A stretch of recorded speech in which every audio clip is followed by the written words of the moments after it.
पप्पू भाई इन जाओ आराम करो थोड़ा सिंह साहब थोड़ा सा साइड में होके करता रहो।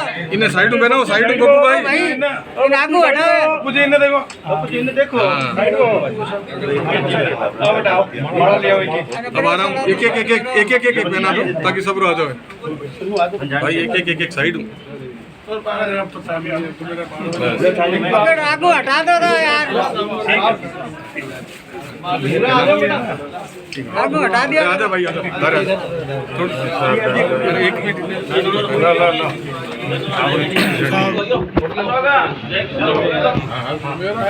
इस वक्त हमारे साथ मौजूद है राजस्थान के कृषि मंत्री किरोड़ी लाल मीणा जो कि बीकानेर के सर्किट हाउस में बात करते हैं। सर ये बड़ी कार्रवाई जी बड़ी कार्रवाई की किस तरह से मानते हैं उस कार्रवाई को और आगे क्या? देखो हम खारा गांव गए थे इसकी खारी है ना? खारी गांव नॉट खारा खारी है कोलायत के खारी गांव कोलायत में खारी गांव है। इसके लोग बहुत दिनों से थे कि यहाँ नकली खाद बड़े स्तर पर तैयार हो रहा है। तो हमने 24,000 बैग भरे हुए ओ भाई मोबाइल ऊपर रख। और इतना ही रॉ मटेरियल उस पर सेल बंद किया है। उसको हम सील करेंगे।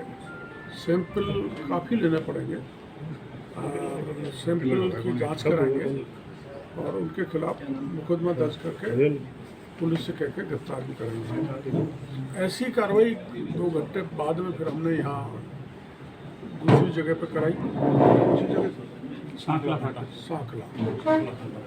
वहाँ भी जो है अपना जो यहाँ का कोलायत का चाइना क्ले है उससे फर्टिलाइजर तैयार किया जा रहा था। फर्टिलाइजर का बेस और उस बेस को बेंटोनाइट कहते हैं, लाइको राजा कहते हैं। पर वो जो हमने वहाँ प्रथम दृष्टया देखा उसमें एक वो तेल मिलाते हैं और उसमें टायर का चूरा डालते हैं।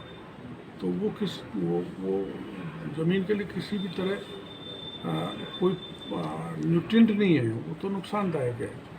तो हमारे अधिकारी उसकी जांच करें। रात को मैं कह आया था इसको सेल करो। उसमें 40-42 हज़ार से भी ज़्यादा बैग्स हैं। तो इस ढंग से नकली बायो फर्टिलाइज़र, माइक्रो न्यूट्रिएंट्स और फर्टिलाइज़र किसानों को जो दिया जा रहा है, वर्षों से दिया जा रहा है, पिछले रात से 2018 से उसने स्वीकार किया था। तो हम इन पर प्रभावी कार्रवाई कर रहे हैं। सबसे पहले 16 बड़े प्लांट हमने किशनगढ़ में पकड़े थे जिनके सबके लाइसेंस रद्द कर दिए थे और उनको एक तरफ से ताला भी ठोक दिया।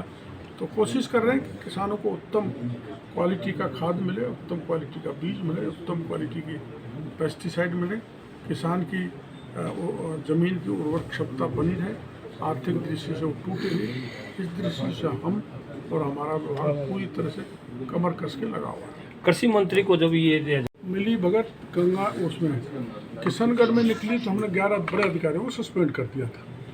जहाँ भी पता लगता है कि अधिकारी किसान के साथ ठगी कर रहा है, माफियाओं से मिला हुआ है, ऐसे नकली खाद बीज तैयार करने वालों से मेल मिलाप है, तो उसको हम छोड़ते नहीं, उसके खिलाफ सख्त कार्रवाई करते हैं। जिले में खाली एक जो है अधिकारी पर आपने जो है एपीओ किया, बाकी भी जो है आपने कई कार्रवाई की, लेकिन पहली बार जो है ना एपीओ किया, लेकिन दूसरे अधिकारी में किसी तरह कार्रवाई नहीं हुई। जो संबंधित अधिकारी है मैं आया ही इसलिए दोबारा क्या है कि मैं कोई जांच कराता हूं तो पूरी तरह से उस पर भरोसा नहीं करता। मैं पब्लिक में घूम के पता कर लेता हूं और सूंघ लेता हूं ये अफसर गड़बड़ है, तब उसके खिलाफ कार्रवाई करता हूँ। या उसके पक्ष में जांच क्यों नहीं हो उसको नहीं छोड़ता। यहाँ गली में घूमते हो किसी ने कह दिया कि चोर लुटेरा है तो उसको मैं नहीं छोड़ता। तो अब के आप जो सोच लो वो 2-3 दिन में हो जाएगा। नकली खाद का सबसे बड़ा माफिया कौन है, वो क्यों नहीं अभी तक पकड़ में आया किरोड़ी जी के? बड़ी मछली नकली खाद के इसमें 2 तो गुजरात के हैं, एक अपने यहाँ का जो वहाँ एक मिला था खारी गांव में, तो उनको टटोड़ेंगे। वो 2 तो गुजरात में तो बड़े हाथ लंबे करने पड़ेंगे तब पकड़ में आएंगे।